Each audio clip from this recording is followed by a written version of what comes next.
Well, a very good afternoon to you and welcome to the latest in our series of live webinars brought to you by the HOP platform. So HOP stands for the Hertfordshire Opportunities Portal. It is a website that we hope every school and young people in Hertfordshire are aware of, because it is a bit of a one-stop shop for all the careers, advice and guidance that you might need whilst you're at school. And one of the features on HOP are these webinars.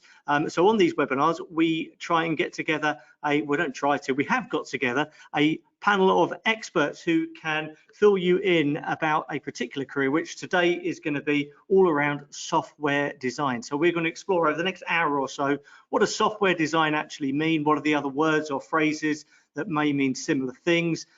What skills or qualities and qualifications might you need to get into this as an industry? And we'll really dig into the detail about what's actually enjoyable about it and what are the things that you should know about it as well. So bit of housekeeping first of all. You can see and hear us, hopefully. We can't see or hear any of you that are watching this at the moment, but you can interact with us. So the way that you do that, and people have already been doing it, which I'm really impressed with. This is the first webinar we've done in 4 years when I've had questions submitted before we've even started, which is great. So on your dashboard, there is a questions tab. If you click on that, it'll open out a text box. You type that question in, it'll only be visible to me, and then I can relay that to whichever of the panelists we think it'll be most relevant to, or possibly in some cases to all of them. This is being recorded, so if you can't stay with us all the way through until the end of the session, which will be about 5:30, then you will be able to watch it back. It will be on our YouTube channel on HOP. So again, if you're not familiar with HOP, do just type it into your search bar or to Google now, hop into, and then you'll be able to access it and do tell your family and friends about it. So on to today's webinar then about software design. I'm going to introduce our panelists who I'm delighted have joined us today. So firstly, just in the order you appear on my screen, very good afternoon to Roxy. Could you introduce yourself, please?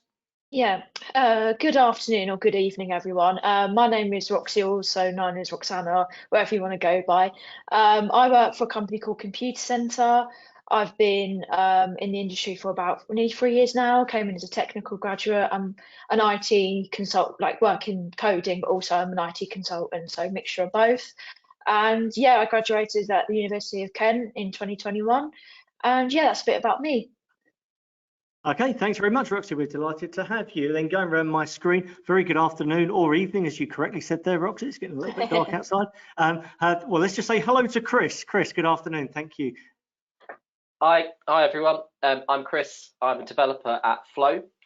I was trying to figure out how long I've been in tech, and it's coming up to 20 years, which is slightly scary for me. I didn't feel like 20 years for sure.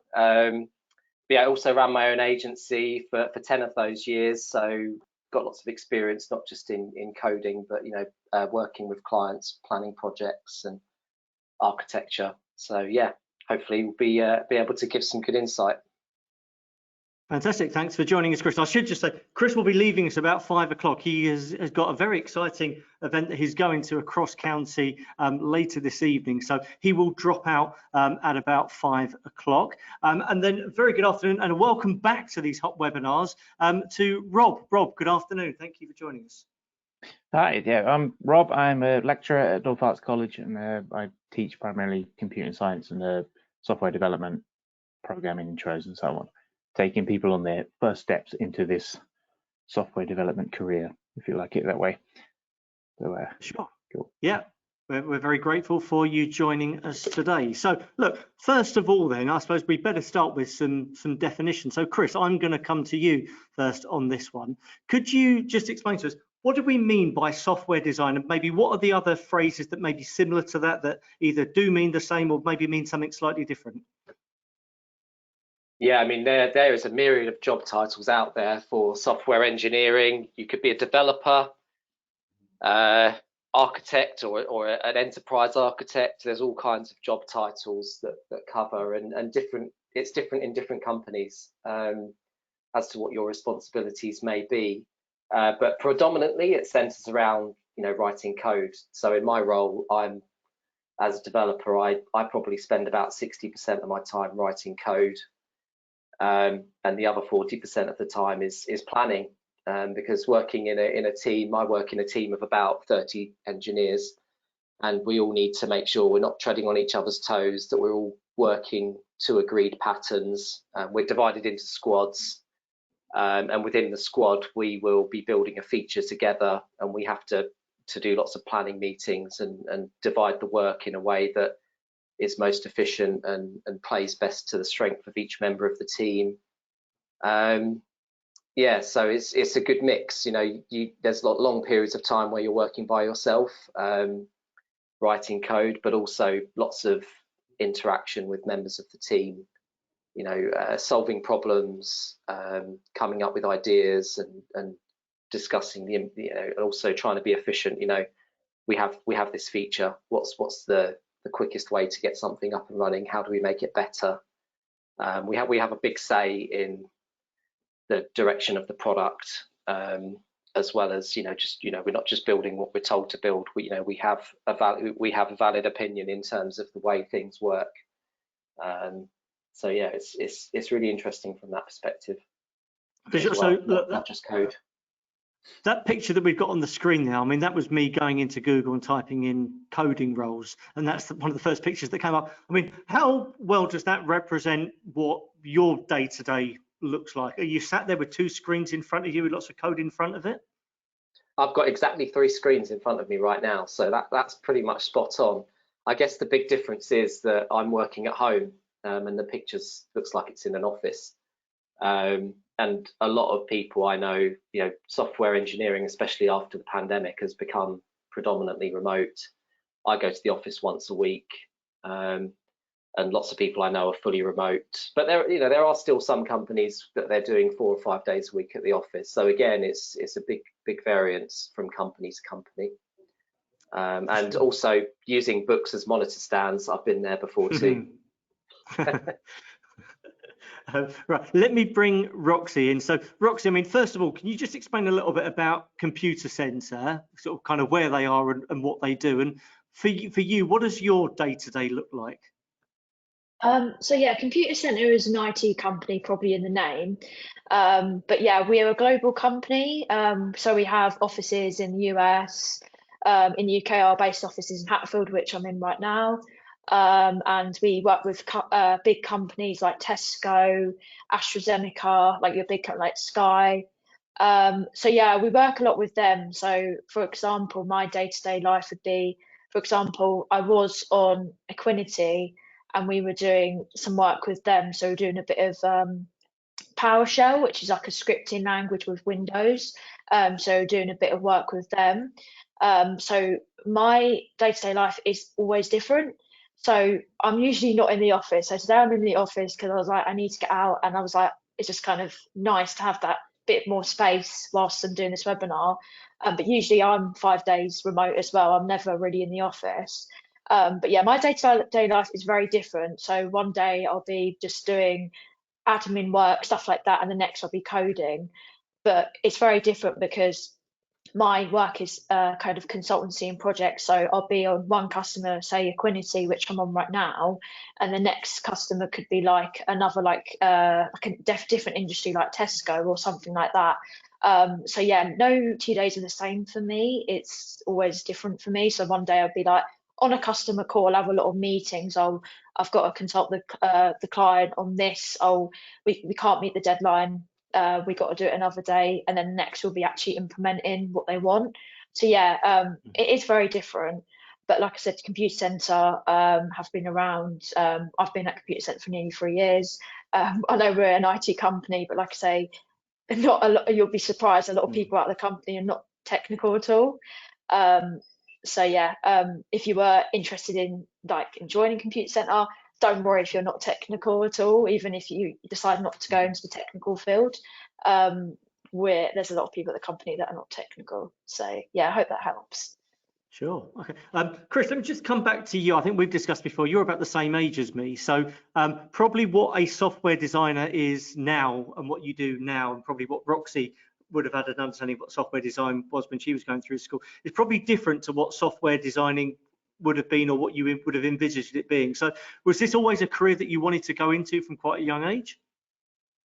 Yeah, I think I grew up in the 90s, so and a lot of people I know at my age actually got into software engineering through this path, just by being interested in computer games, I guess. So yeah, that really got me interested in tech. And then obviously the internet came during the 90s and started to rapidly change the way we live.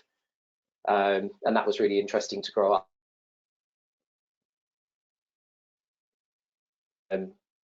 Yeah, it was a really exciting time, but yeah, rapid change, and yeah, it's lots of big differences now as to when I entered the industry. Still people trying to, society was still finding its feet in terms of how technology interacted with our day-to-day lives. But now it's everywhere. It's a big part and very established. So it must be completely different.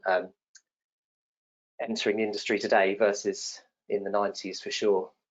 There will be people watching this at the moment who won't believe that the internet didn't exist. And that, I can remember that point. Rob, just coming over to you, you obviously work with lots of students, perhaps sort of 16 years old, coming to you at college. What does software designing generally mean to them at that age? What are their sort of intrinsic desires and interests within the industry? Well, I think something Chris said there about interested in games. I don't think that's really changed. There's a lot of young people come in now and think, oh, I want to make games, and that's the starting point. But okay, well, here's how you want to start with that. And you think, well, they might have had some experience. Now with GCSE, for example, you can do a computer science GCSE, which didn't exist when I was at school, but now it's quite a lot of our students have done that. Because I was saying, we don't require that our students have done that before, so we kind of come from a beginning point of view. So you may have never seen anything about this before. You know what a computer is, but other than that, not much. And you think, okay, let's go in here and let's see what we can do with it. So there's a lot of basis around, how does it work in the first place? But then once we start actually like coding and programming, we can begin with things like just like simple algorithms and how do you actually make a computer do something, and that either clicks with someone or it doesn't. Then we'll look at that and think, I can put this line of code here and it does something, and it sort of opens up plans and opens up ideas to make you think that, well, what else can I do? what else does this work? How else can I make something happen? Or this thing that I've got on my computer, this game that I like playing, somebody wrote all this code to make that work. And there's more to it than that, because obviously there's designers and graphics and editors and whatever, but there's somebody programmed all of that logic and stuff to make it work. And it most likely wasn't one person, but it's but we get in there, we get along with that sort of thing. But yeah, often it is, like as I said, you said about the interested in games, that's kind of still the biggest draw, I think, really. Then there are others. Sometimes people just we get occasionally some students come in and they've come up with they've got some big run around networking, whatever, and they run their own operating system or something. You think, well, you've been playing with computers for a while, haven't you? But a lot of the time it is, how can I make the new the latest Fortnite version or something, or whatever? Can I do something like this? Or maybe they've even done something with some of the editors that have come with things like Roblox and stuff. And that's given them an intro. Think, oh, how can I do this on a bigger scale and get something bigger out of it? Yeah, it's all experience to start with, and then you think, well, where can I take it from here? Sure. Chris, I mean, on a similar line, let me ask you this question. People will roll their eyes when I ask this question because they'll probably know the answer to this already. But as I'm going to say, as an IT layman, how do software designers and coders kind of impact my life? If I'm using a laptop every day, I'm using this software package now, kind of general admin tasks. What sort of coding is going on in the background on my computer? Yeah, I mean, that's a huge question. There's all sorts. I mean, you think about GoToWebinar, they'll have a huge team of engineers responsible for all sorts of different things. You have a team responsible for the UI, on different platforms. You know, there'll be a Mac app, a Windows app, there'll be a mobile app. They'll be probably looked after by different teams.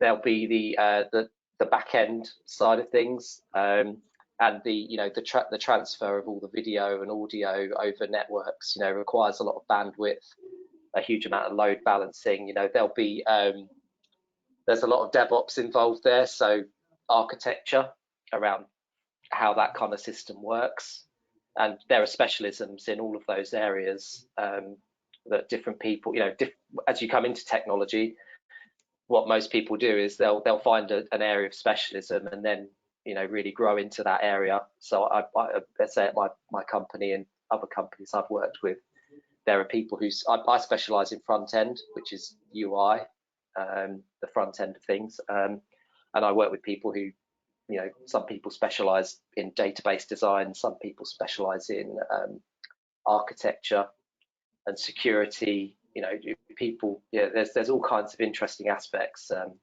that's why I find it so interesting, because even, you know, you understand your own specialism very well, you have fascinating conversations with other people about their areas, and you know, it's not infinite, but it's a vast landscape to explore, and there's always new stuff that you can learn about in tech. Yeah, sure. So look, Chris, I'm going to ask you this question, go ask yourself with this, but what do you find are the most enjoyable aspects of the job that you do? And then the flip side of that, and I'm going to ask Roxy and I'll ask Rob the same question as well, but what are the challenging sides of this role? What are the things that you think, if you're, you know, a 15, 16-year-old watching this at the moment, thinking this is a career you want to embark on, what are perhaps the warts and all sides of the role of a software designer?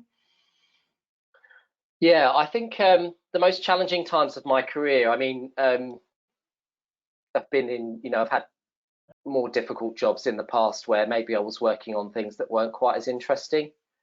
And when you have to spend long periods of time writing code in some, you know, if you're working on something that's maybe it's not a product you're excited about, it is more difficult.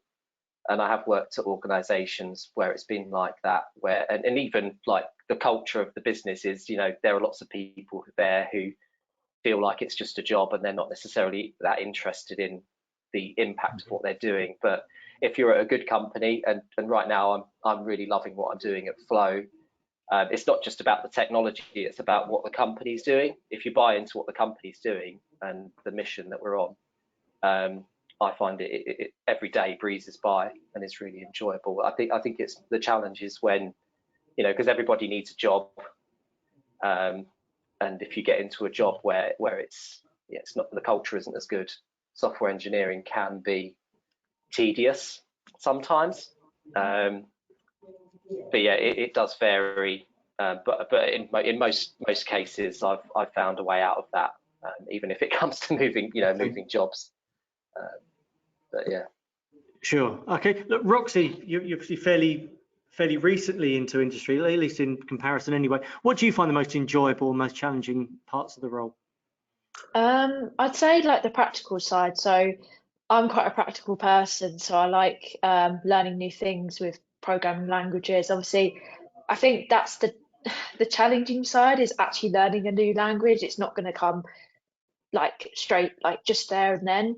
I feel like that's the challenging side, especially when your problem solving skills are tested to the absolute max. Because, for example, with code, it's so like every programming language is different. So, for example, you might get a bug in a code, so it might say, "Oh, this is not right, it's not working," and you're just like sat there like, "Oh, what have I done? What's wrong? Like, it's not working, and I can't find a solution." And then you're searching and googling, and you still can't find it. So for me, it takes me days because I'm just like that. But I think that's the challenging side, is like testing your problem skills to the absolute max. But then sometimes it's just the satisfaction at the end of like, oh, I figured that bit out. Like that's the good thing. So that's what I'd say the challenging side of it is. But I wouldn't say it's like a necessary like big challenge. Like, yeah, it's a challenge at the time, but once you kind of figure it out as you keep going along, then it gets better.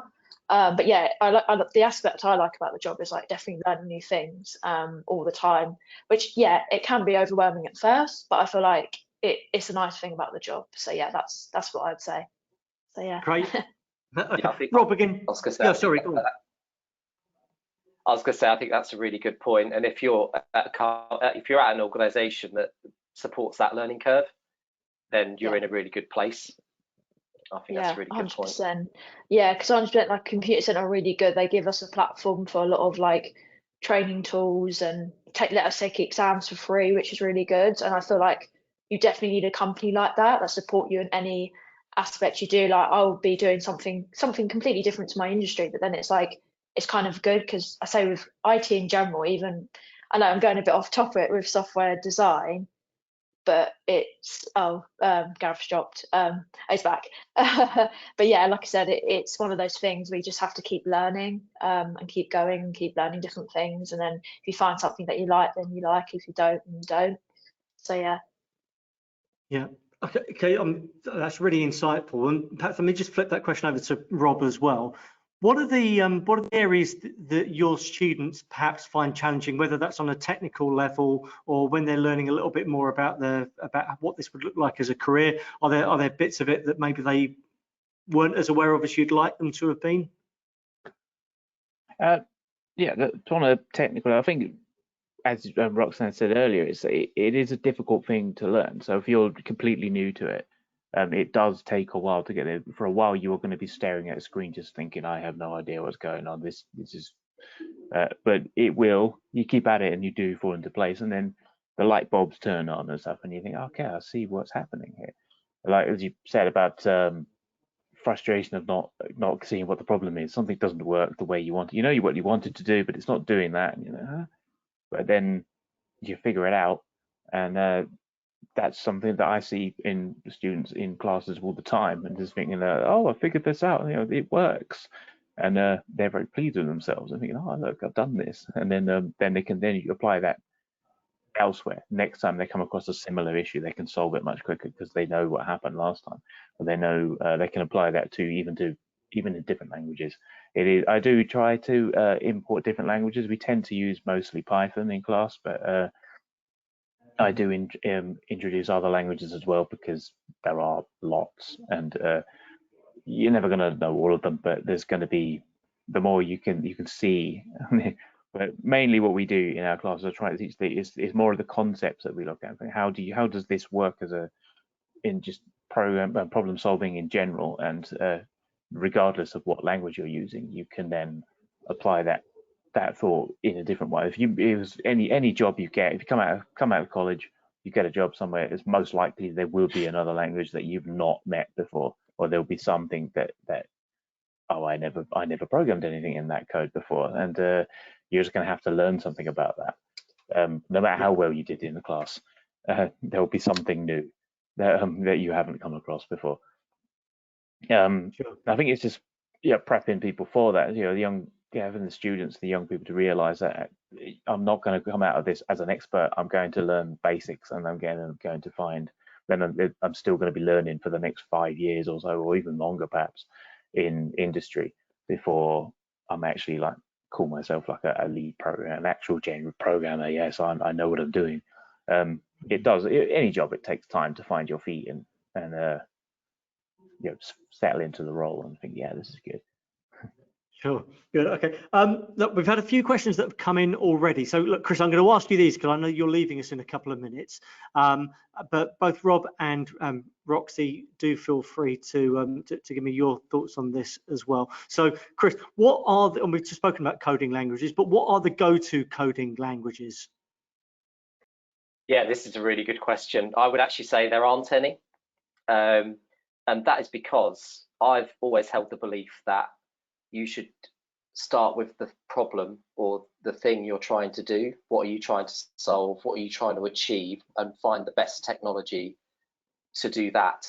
That may not be such a helpful answer in terms of searching for jobs at an earlier stage, but as Rob was alluding to, programming principles are quite adaptable. So once you've learned one programming language, yes, there will always be a bit of a learning curve to move to something else. But your general programming knowledge, there are variables, properties, methods, all these sorts of things. These concepts apply to many different programming languages. So you learn one. Let's say you start with Java or or C# or JavaScript, something like that. These languages are all really popular. There's a new language called Rust, which loads of people are talking about. But you could start with anything. I mean, Rob mentioned Python. I know people who absolutely love Python. I worked with it very briefly in one of my jobs. But yeah, the core programming principles are adaptable, I believe, and good developers can shift technologies with a bit of a learning curve. So I wouldn't worry too much about what language you start with. Think more about the impact of what you want to do, and see what jobs are available. Maybe that's a good place to go. Look at what jobs are available at the entry level and focus on those languages as your starting point, perhaps. Sure. Okay. There's a couple of similar questions that come in actually, which you probably just answered there, to be fair. So how many coding languages would one need to know before going into industry? If I learn one code language, which would you recommend? Is it essential to know a variety of programming languages? I mean, is coding languages a bit like learning to speak a foreign language? They will say, I mean, I was never any good at foreign languages. They often say that if you can sort of pick up Spanish, then you probably will pick up Portuguese fairly quickly afterwards, and there'd be certain rules that you could then apply to learning, the similar language. Is that the same with coding languages, Chris? Yeah, I feel. I mean, the whole point of programming language is it's the translation between humans and computers.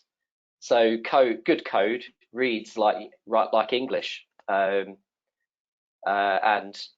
actually the closest parallel I found when I did my GCSEs was electronics, because in electronics you learn about all the logical operators, and those apply to programming. I always say it's more about logic. When I grew up, there was this perception that software engineering, you had to be a top maths student, you had to be really good at maths and all the scientific subjects to be a programmer. I don't know if that's necessarily the case. My maths grades were never that great, but what I was good at was logic and problem solving, and I think that is it's kind of more in tune with that. With I guess, So I don't want to disagree with you, Gareth. That just feels mean, but I wouldn't compare it with foreign languages, because there is this perception that coding is really difficult, but actually in many cases it's just a case of perseverance. If you persevere with it, you will get it. And don't. It can appear quite daunting, but just crack on, and I'm sure you'll get there. For sure. Okay, look, thanks for that answer. I'll give Roxy and Rob the chance to answer that in a minute. Chris, you just spoke about using logic and problem solving. You've got to solve the problem of how you get down the A1 to Watford during the rush hour now when it's raining as well, which won't help. So thank you so much for joining us, Chris. Really appreciate it. I'm sure everyone watching it has found everything you've said so far really insightful as well. So thank you, Chris. Roxy, then same question to you then. Different coding languages. Is there one that you tend to use or favour? So to be fair, I've never had really experience in Python. So I know people saying like my friends and that are technical, they say Python is like the basic one or like easier one to say. So yeah, maybe Python is a good way to start if you were looking into going to coding. But I've personally used a lot of Java. Java is the one I've used, and a bit of C#. So C# I did at Oaklands College as part of my BTEC course for ITE for 2 years, and then a bit of Java. So Java I've used a lot of the time. I have quite a good experience of Java. So yeah, that is one of the programming languages I've used. But yeah, in terms of like the languages situation with if it's easier to pick up a language, I say in my opinion, it's a little bit easier than learning a language, because I've tried to learn a language and it's just not gone very well, to be honest, especially if your first language is English. And if you've not really grown up in a home that speaks another language, because other people that I'm friends with, they've grown up with their parents speaking a different language, so they've picked it up very easily. But yeah, I'd say, in my opinion, Python is the best way to start if you want to start. And also I'd recommend it if you are a visual learner like me, probably use like W3 Schools. It's spelled W, the number 3, and then schools. That's a really good website to use. I've used it personally before. It's like got different coding languages on it, and it has like visual things as well. Like I'm a visual learner. I don't really learn with a lot of text and information. So I'd say if you want to pick up a programming language in your spare time, I'd use that, and it's free and everything as well. But yeah, Python personally, but obviously it depends what you want to use. Like Chris said, if you want to use it for something else that you want to do an app, then a different programming language might be suitable, not Python. So yeah, I hope that helps. Sure. Okay. Thank you. And then another question that's just come in, which is quite a good one for just setting the scene as well. Rob, I'm going to ask you this one first of all. What are the main branches or fields within software? The main branches or fields? Well, we're kind of saying those. The developer would be the person who builds a piece of software, but even within that, you get breakdowns of it. You might have the coder or the programmer. So you might be just involved in actually mostly writing code. That may be whichever language it is. This sort of bleeds into the previous question about which language. We do tend to use Python, as I mentioned in our classes, but yeah, I do often point out that you might just get told which language is to use. It's possible that someone might say, we need to write this program and it needs to be in this language. Or it might just be that it needs to run on in a certain place, in a certain platform, and this language is the best one to use. In which case, you find a person who's an expert in that, or you learn it yourself and make sure you know what you're doing with it. As for the other roles, so you might, so the designer's point of view, so now from that point of view, if you're designing an application or a code or something, you might not write that much code in terms of so C# or Python or C++ or whatever, but there's a design tool called pseudocode, which you may write some of that. That's sort of code but without the rules. If you think of it that way, it's not really a code, but it kind of looks like a code. But the idea is you write out an algorithm in code-like way, and then you hand it over to someone, and they can program what you've written in whatever language it is that's been asked for, or is the chosen one for this development you're looking at. But even so the designers would definitely have skills in coding. They would certainly be able to do that. But that would be the more. But they'd be more looking at the problem solving and that, creating the algorithms and so on. How do we actually make this program do what we wanted to do? Leaving aside which language are we actually using. And there's other ways to represent that sort of algorithms as well. So you don't have to use pseudocode. There's lots of other design tools available. But then another thing, of course, is testing. That's quite a big thing. You may or may not be a coder. It can be quite tedious at times, but your testing has to happen. You can't not. If you want to make sure that it does what it's supposed to do, it needs to be tested. You'll do that anyway if you're writing code, because obviously you've written it and you run it and does it do what I wanted. But even after that, there's further testing when you start putting it together with other people's code and so on, because normally people are working in big teams and so on. And once everything's together, does it all work together? Does it all still do what we wanted it to do? All of those things that we made. You tested it in your own environment, but does it work in someone else's? That sort of thing. The whole, it works on my computer, doesn't work it won't wash in the software development environment. In class, yeah, maybe. If you tell me that, oh, it worked on mine, I'm like, okay, I'll come and have a look. But yeah, it doesn't work elsewhere. In the industry, it won't have it. It needs to work on the customer's computer, otherwise it doesn't work. Of course. Yeah, Go on, Roxy.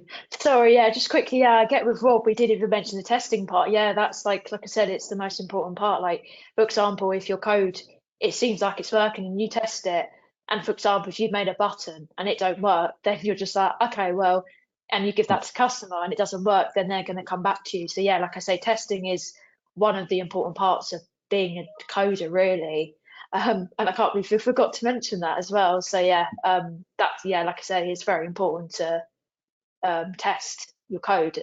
Even if you've done a little bit, just test. I test as I go along, but other coders and software designers and that might be different. But yeah, just thought I'd expand on that. So, yeah. Good. Thank you. We're going to talk on now, because we've had lots of questions that have come in about this sort of thing, about how do you actually get into software design? So what are the different routes and pathways? So Rob, in a minute, I'll ask you to talk about the courses that you offer at college. But Roxy, in the first instance, could you just tell everybody, what did you do? So thinking about the GCSEs you did, you said you went to Mount Grey School in Potters Bar. Yeah. But talk us through your GCSE choices and then what you've done subsequently. So we had 5 choices. So I did double science, ICT, geography, French, and food tech. So obviously ICT was one of them. So yeah, my journey is a bit different. So I'm going to be honest, I didn't do well at GCSEs. Had to do an extra year, so I did like a level 2 thing at sixth form at Mount Grace. And then I decided after that, I was like, actually, I don't want to do A levels. So I decided to go to Oaklands College. I decided to do a level 3 BTEC, which is equivalent to A level. So it's like level 2 is equivalent to GCSEs, and then level 4 is like equivalent to like the first year of your uni degree. And I decided to do that for 2 years because, like I said, I'm more of a practical person. I'm going to be honest, I don't really like exams. So yeah, I decided to do that for 2 years. And then I decided that I was going to look for either going to university or doing a degree apprenticeship in either IT or computing. So I got into the University of Kent. I did that for 3 years in computing. I did like different programming languages such as like Java, as I mentioned. I was doing web design like HTML, CSS, and JavaScript, and then it was in SQL, which is like a database kind of programming language as well. And then HTML is obviously websites, CSS also, bit JavaScript-ish. And yeah, I did that for 3 years, and then I was supposed to do it for 4 years, but then I was supposed to do a placement, but then COVID, and it was a struggle to get a placement. So I was like, okay, that's fine. I'll just stick to 3 years. And then I applied for computer centre whilst I was still doing my degree. Had the assessment centre actually on the day of my exam. So I did my assessment centre first, then my exam. I got the job, applied a technical graduate, kind of like a consultancy role and like a software development role as well. And then I've been doing it for nearly 3 years now. I got promoted in 2022 of October. So yeah, that's kind of my career journey so far in a nutshell. But yeah, like I said, it's something I've always wanted to do. IT in whatever industry is something I want to do. So that's how I've got into the job I've got into now, because I had a computing degree. I know you can got like computer science. Mine was a bit different. It said computing, but I think that was because it was more programming based. So that's why they called it computing at the University of Kent, because you had computer science and then computing. So I think that's why it differed. But yeah, I just thought I'd explain why I said computing rather than computer science. I hope that helps. Sure, no, absolutely. Rob, so thinking about, over at North Harts College, you obviously now offer T levels within this field. So do you just want to explain what a T level is, first of all, just sort of fairly generally, and then could you tell us a little bit about the T level courses available at North Harts? Well, T level is fairly new. It's from the DFE, put it out only a couple of years ago, I think. It is equivalent to 3 A levels, similar. So it's kind of like, it is still level 3. It's sort of meant to replace the sort of national diploma model. Whether it will fully replace it or run alongside it continually, we will see. But at the moment, it's running alongside it. So one of the big differences really between with a T level and the national diploma sort of BTEC kind of model is that there's much more industry placement work experience on a T level. They would do, I think it's about 350 hours, somewhere around there, them rather than 30, which might be on our level 3 courses. So generally our students on T level this year, there's 1 day a week they go to a local employer and they spend a day with the employer at work, and then the other days they come to us and they'll be in our classroom. And that's sort of mainly the, so in terms of what's the subject content that we cover is very similar. So we still, a computing national diploma will cover programming and networking and hardware and the workings of a computer and just that sort of stuff. But and the T-level covers all of that as well, but they get on the job sort of training in a way. I used to see it as kind of like a halfway between, say, what would be an apprenticeship and a college course. It's kind of a sort of a midway between those two things. The assessment on it is slightly different. There's a bit more external assessment.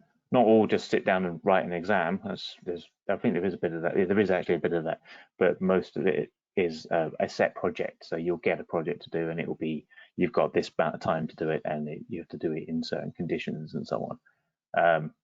It's a fairly substantial project because it's meant to be work based and so on, and it is fed from employers, so it does have it's not directly from an employer, but it will be something employers had input in designing this assessment and what was something actually useful in terms of the industry and thinking, rather than just saying, oh, here's a bunch of things that I can do. And so the idea of someone who comes out of a T-level can then say, I have some experience actually in this field, whichever company it was they went to work for during that time, and what their project was. They can talk about it and say, we did this, rather than just saying, oh, I did programming on a BTEC course. And then someone says, okay, what did you do in that? And then you'll just say what language it was, and that's probably it. But yeah. Sure. So within the digital courses that are on offer at North Harts College, so T-level is one of them, but there are sort of non-T-level options available at level 3.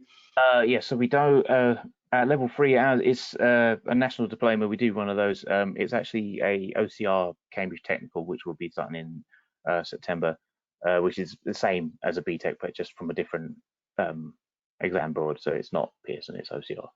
But it's worth the same. It's both worth the equivalent of 3 A levels. You can come out with a whole bunch of UCAS points and so on if university is your destination. If it's not, then you still have the options of I have this level 3, I can start an entry job somewhere in industry, or find look down the apprenticeship route and so on. We have careers advisors and all sorts around the college that help people find either apprenticeships or employment or university options. Sure. Okay, so it's just worth saying as well that Rob's obviously here representing North Harts College. Some of you may live in sort of Stevenage, Hitchin, that's top part of Hertfordshire. If you don't, if you live in other parts of the county, then all of the FE colleges do offer digital courses. So I know Hertford Regional College down in Broxbourne and where they offer the T-level as well. I know that Oaklands and West Harts College will also offer digital related courses. So do have a look at their websites and have a look at their open days as well. I don't know, when I came to you, it wasn't really an open day as such, but I came to North Harts College before Christmas and had a look around all the facilities, and I mean, not just the digital and the computing wing, but all of them. It was really incredible. So I think if you've only ever been at school, do make sure you go and have a look at those at your local college and just see the courses that they've got on offer. Robert, so just in the interest of balance, there'll be people on here that might be really happy at their school. They want to stay on to their school's 6th form. Are there sort of obvious A-level courses that you would recommend people do if this is an industry they want to go to? Well, there may well be computing science type A-levels. Maths is useful. I know we said earlier that you don't need like super maths to be clever, but it is handy.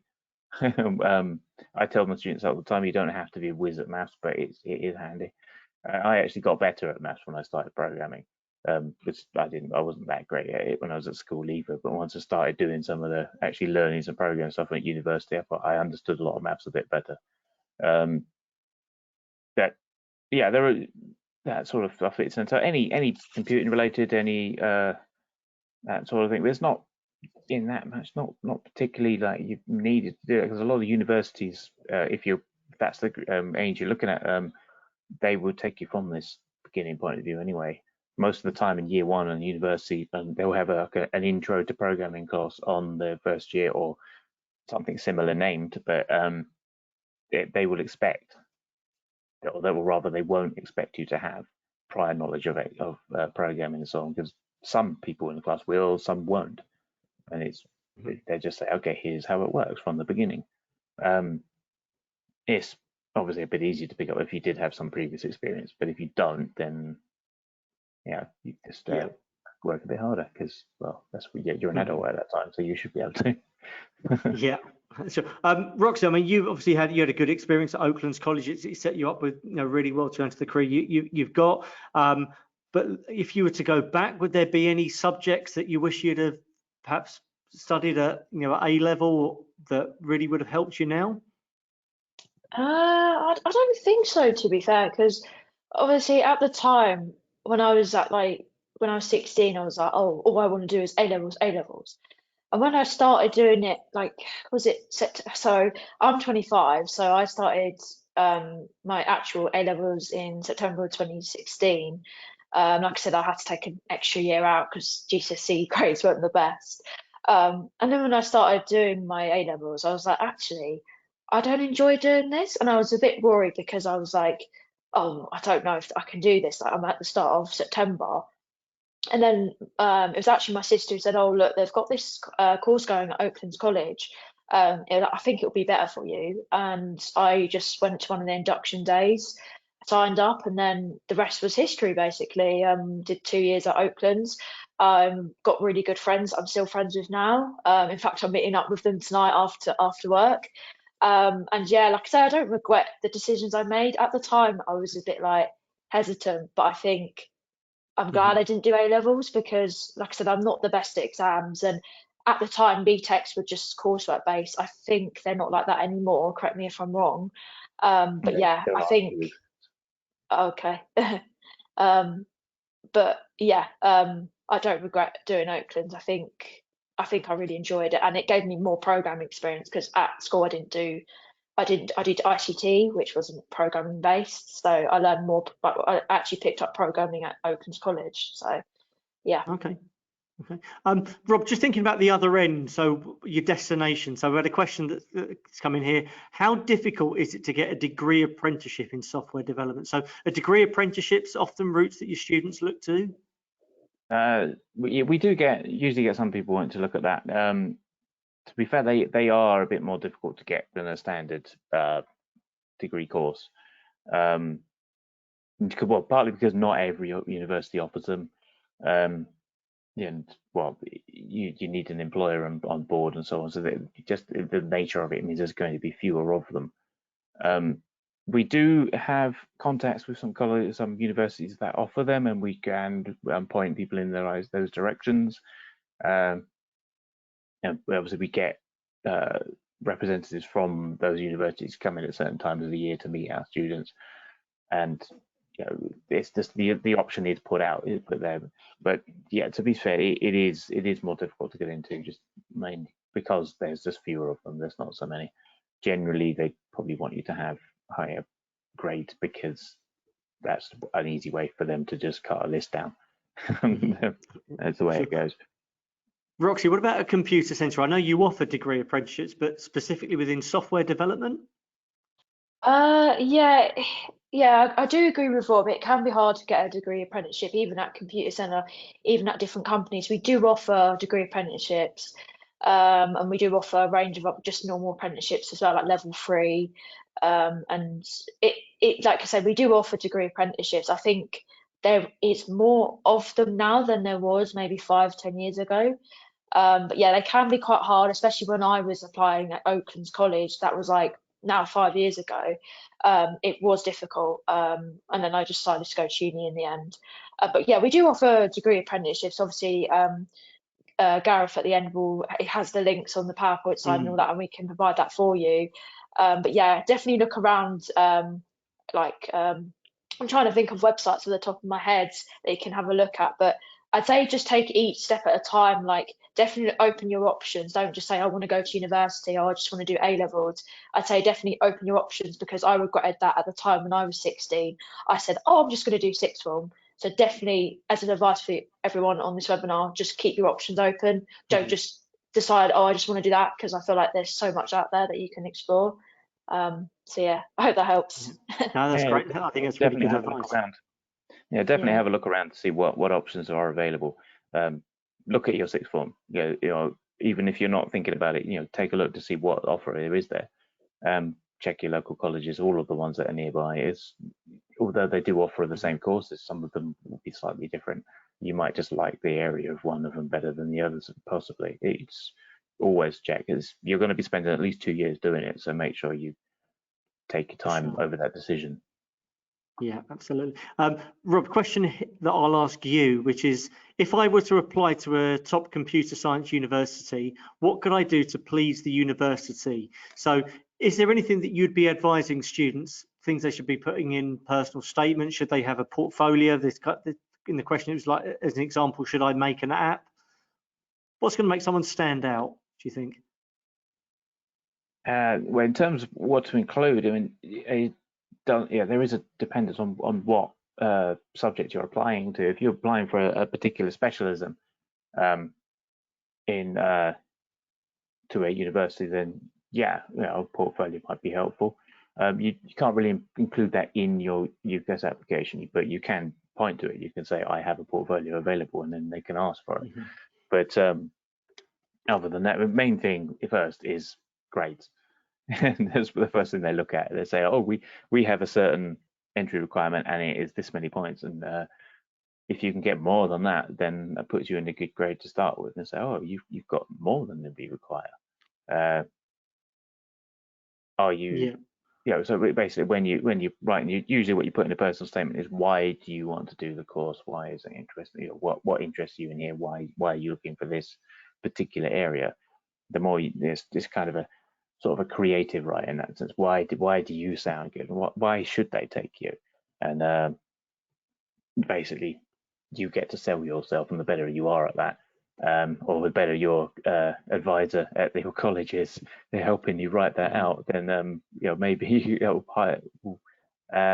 put you in a position to say, "Oh, who are these? Look at these people. Look at this student here." But generally speaking, the first thing they notice is, what grade did you get? And it sounds a bit rubbish to say that, but it's true. So the first thing they'll see, it says, they all say entry requirement is this, and whatever it is they want, and they'll see that. So if you come out with maximum marks, then they think, oh, you got maximum marks on this.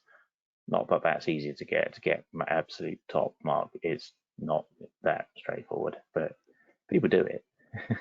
Yeah.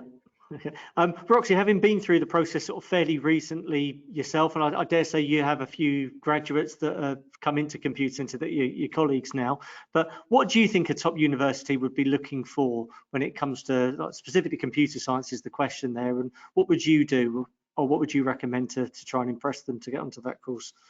So definitely, like, sell yourself. So you got to sell yourself. You got to kind of stand out from the crowd. And also probably, I don't know how it is now. I think it's changed. Is it like 6 questions now or something like that? Or is that still, sorry, the light keeps going off, so I have to keep turning it on. It's one of those ones. But yeah, basically it's just like selling yourself. So it's like, sorry about the lighting, everyone. But yeah, it's just like selling yourself. So, like, example, I've done this. I've done like a bit of Python. I've done a little Java in my course. Also sharing your personality as well. They do like that usually. They like you to show your personality, like, oh, what's my hobbies, what's my interest. So don't just think, oh, you've got to say this and that, like Python, I've done this in my computing like course or anything like that. I feel like definitely we look for your personality and who you are as a person, because you've also got to fit into the company culture. So if you're looking for a degree apprenticeship or an apprenticeship, and yeah, you've got all these skills, but if you're come across like a bit rude, or we don't give a first impression that comes off well, then we're not going to hire you. Like, to be honest, that is the way it is. So you've got to definitely show your personality as well. So sell yourself and try and stand out from the crowd, but also kind of say about your hobbies and interests as well, is what I'd say really for personal statement, and jobs as well. Yeah. So yeah. Okay, and then there's a question about which are the best universities to go to for software. So Roxy, you said you went to University of Kent, wasn't it? Yeah, I did. Yeah, I did. Yeah. And then, well, do you know of any other ones, Roxy, or ones that are well known? And Rob, are there sort of universities that your students tend to taken interest in that you would recommend as well? But Roxy first, and I'll come to Rob. I'm not gonna lie, I don't really know the ones on the top of my head. I think it, I wouldn't say there's a top one because it depends on who you are as like an individual. So like I think I wouldn't necessarily say there is a top one. I think it's like what you look for. So if you're looking to go to university, say, do look for a course that has modules that you're interested in. So because some computing courses might not have coding in, so you've got to really watch out for that as well. I just definitely suggest like open days and things like that because you can find out more about the course. And even you can't attend one, just maybe email the uni. But I wouldn't say personally there's not a top one for me. I think it's what suits your needs and what you want to do really. Because like I say, yeah, computer science is computer science, but it's a broad of different modules. And like I said, it can just include more maths topics that you may not like. And if you go and do that degree, oh yeah, let's just go and apply, then you're like, oh, there's math modules that you might not like. So necessarily, I would say there's a top university. I think it's what suits your needs, in my opinion. Sure. And that's what I felt like when I was applying for university, and that's why I applied for the University of Kent and enjoyed it because it's more programming based. So yeah, that makes sense. Again, Rob, that sounds like really good general advice anyway, but are there any particular universities that a lot of your students tend to take an interest in? Well, a lot of our leavers look at University of Hertfordshire partly because it's nearby. Anglia Ruskin gets a lot of look in as well because we often have a lot of visitors. We have partnerships with both of those universities, so they tend to meet some of our students. Anglia Ruskin is based in Cambridge, in case you weren't aware. So it's not too far away from North Arts, where we are, which is in Stevenage. But also, about the same thing, really. What Rox said there was, you go to any website, any course you're looking at, just take a look at the university. Where is it, and what kind of subjects do they, or what topics do they cover within their degree? Because they're not all the same. It will be a computer science degree overall, but some of the modules will differ. And what is it that you want to do? And if you're looking at particular specialisms, whether it's a software development specialism or programming particular specialism or so on, that you can tailor that depending on which one it is you're going to. Yeah. But yeah, I often tell my students to look at the area as well. Where is that university? What town is it in? Just look at that because you're going to be living there for 3 years. So where is it? Is it somewhere you're going to live? Is it near enough that you don't have to move out? So you can just commute, but it might be. But if you are moving to a new town, then you've got to look at the town because you're going to be living there. Absolutely. No, it's an important consideration. Right, we are rapidly running out of time and I've got lots of questions I want to get through. So if you guys can try and answer these as concisely or within one sentence as much as possible, that's a challenge for you anyway.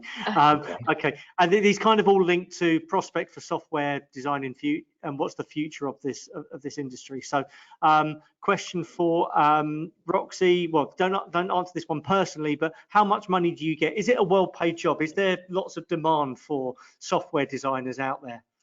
Yeah, so I don't mind saying it. So I'm on 45.5k at the moment. So yeah, it's a well-paid job. That's not why I went in the industry. I went in the industry for learning. But yeah, there is a lot of paths, a lot of learning. There's a lot of tools out there, especially in that field. So yeah, that answers the question. Hope that's brief. Okay, thank you. Rob, will software development still be a viable job in the future, even with AI being able to program so well of clear prompts?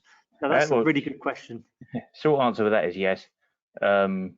It's AI can help, is a tool that's handy for programmers, but I don't think it's in anywhere close to replacing programmers yet. It might seem that way to some students, perhaps, because what we're getting used to do in a classroom is quite trivial. But when you're looking at creating an actual industry application that's going to work, then the AI is not that good a design yet. Sure. Okay, thank you. There is a similar question: will AI take over people's jobs? I think you just kind of answered that one there. Can you go into an apprenticeship knowing only how to code in Python? Either of you can answer that one. I'd say like a lot of jobs actually don't require, like with my job, you didn't have to know a lot of coding. Like they just said, oh, you can come in fresh and it's fine. But it depends with some jobs. Some jobs are different. Maybe Python is good to have, but yeah, it really depends on the company. Definitely look into it more. I think it's difference between job really. Sure. Okay. Rob, we kind of answered this one earlier, but is it better to take subjects closely related to coding, e.g. math, computer science, physics, or to take a wider range of subjects that may not apply to software? Well, if you've definitely got software and coding in mind, and fine, go for those ones that the maths and the computer science and so on. But it doesn't. If you chuck in another thing that's not related at all to computing, then it's still an A level, and it covers. It gives you the UCAS points and so on for that. Yeah. So, okay. Roxy, these two are for you because one of them is, please can Roxy remind us which course you did at Oaklands? Yeah, I did information technology. Sorry, I said IT, but information technology. So just a mixture of different things like programming, and just like the basics of computing, like networks and stuff. So yeah, that's what I did at Oaklands for 2 years, a level 3 IT, BTEC information technology. That's my course. And Rob, just to clarify, BTECs are now being superseded by the diplomas, is that right? The BTEC still exist. The T levels were meant to sort of replace, but at the moment they are running alongside.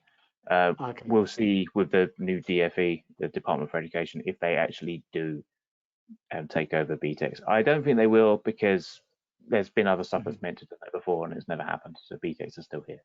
I don't think we're gonna. They'll just be another option. Yeah. Okay. So look, definitely my advice would be, do have a look at your local colleges, have a look at their websites and prospectuses. Ideally, go and look at the open days. They are very, very agile. They do tend to start new courses quite regularly based on industry demand. Roxy, for Computer Centre, do you offer an apprenticeship? You kind of mentioned that before, and I think the answer is yes, and lots of different apprenticeships as well. Yeah, we do. We don't just offer technical ones. We offer like sales, customer ones, project management ones. Yeah, we offer a range of ones. Like I said, it should. There's a QR code like Gareth's put on the screen now. If you scan that on the screen or take a picture, if you can't scan it now, just take a picture on your phone. But yeah, we offer a range of different apprenticeships. Like I said, if you come in and you decide you don't want to be going down the technical field, like I said, that's absolutely fine. Computer Centre, you don't have to be technical at all. And yeah, we do offer a range of apprenticeships. Sure. Okay.